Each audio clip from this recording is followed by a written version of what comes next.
So I've been watching Star Trek Enterprise, and I've been rewatching all the rewatching TNG, DS9. We did Voyager, so now I got the Enterprise. And I was like, I'm gonna try it out. I forgot how disjointed Enterprise really is. They really built Enterprise like it was separate from the Star Trek franchise, even though it is in the Star Trek franchise. Now, this will be 100 years before Captain Kirk, 100 years after they discovered warp drive. So it's like 100 years after first contract, 100 years before Kirk. So it's in an interesting timeline of a show. I got through the season one. And they showed the Ferengis in season one. They showed the Klingons. Actually, the first episode is about the Klingons, and this is like supposed to be mankind's first interaction with Klingons. The only thing about that continuity-wise, of course, in the original Star Trek, even in DS9 talks about how in those years the Klingons were not as evolved as the Klingons in TNG and DS9 that we know, and so for the Klingon to be in the evolved state of what Worf was and TNG is technically not even correct.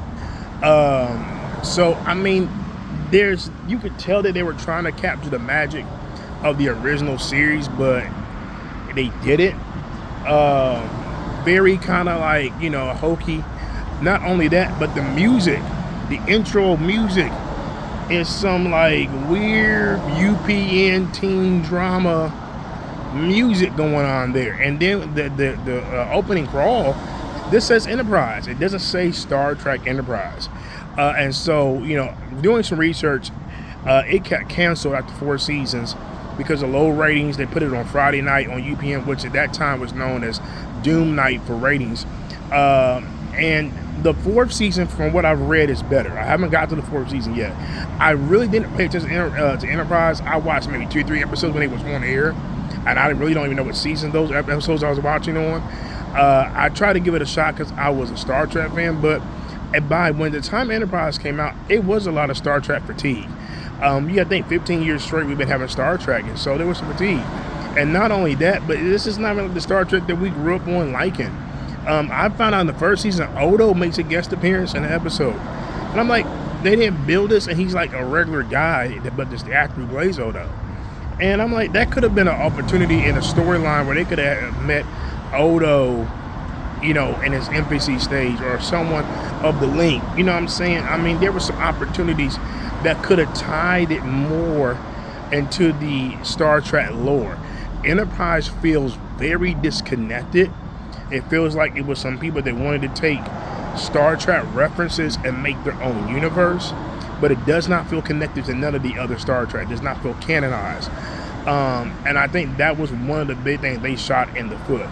I think if it was on the line of a DS9 or Voyager storyline, then yeah, they probably could have got 7 years, because most of the time Star Trek shows get 7 years. But this one, that first season was rough.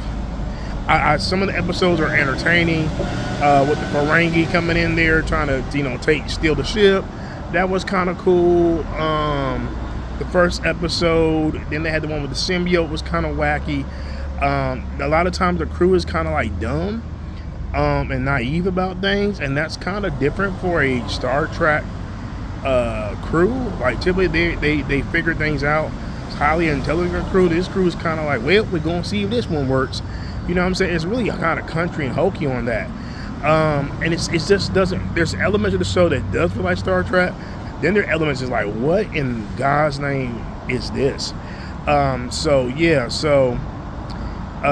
definitely was a lot of problems with that first season. But I do know they eventually changed the showrunner, and sometimes that makes a difference who your showrunner is. Ask Dexter. So, but yeah, just letting you know, we watch Star Trek Enterprise now.